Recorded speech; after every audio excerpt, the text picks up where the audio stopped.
নাটোর জেলা পরিষদ মিলনায়তনে ২৪শে নভেম্বর সোমবার অনুষ্ঠিত হয়েছে সমতল আদিবাসী সম্মেলন ২০২৫।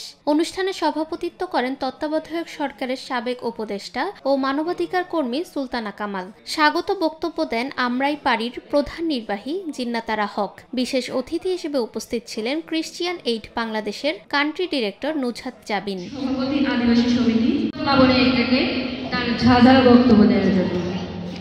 এ সময় সুলতানা কামাল বক্তব্যে বলেন, মানবাধিকার লঙ্ঘিত হলেই দেশে শান্তি লঙ্ঘিত হবে। সরকারের প্রথম দায়িত্ব হলো এমন পরিবেশ তৈরি করা যেখানে মানুষ মাথা উঁচু করে শান্তিতে বাস করতে পারে। তিনি আরো বলেন, প্রত্যেক মানুষই তার অধিকার সম্পর্কে সচেতন থেকে নিজের ও অন্যের অধিকার রক্ষায় দায়িত্ব পালন করা উচিত। এটাই মানবিক ও নৈতিক দায়িত্ব।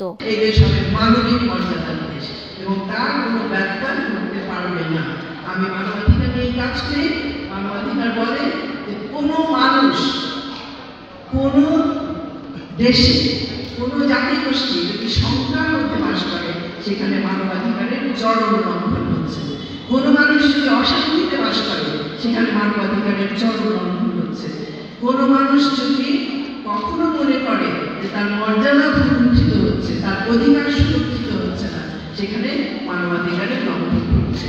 অন্যান্যর মধ্যে আরও বক্তব্য রাখেন জেলা মহিলা বিষয়ক অধিদপ্তরের উপপরিচালক নীলা হাফিয়া, জাতীয় আদিবাসী পরিষদের নেতা আশিক চন্দ্র বানিয়াজ সহ বিভিন্ন সংগঠনের প্রতিনিধিরা।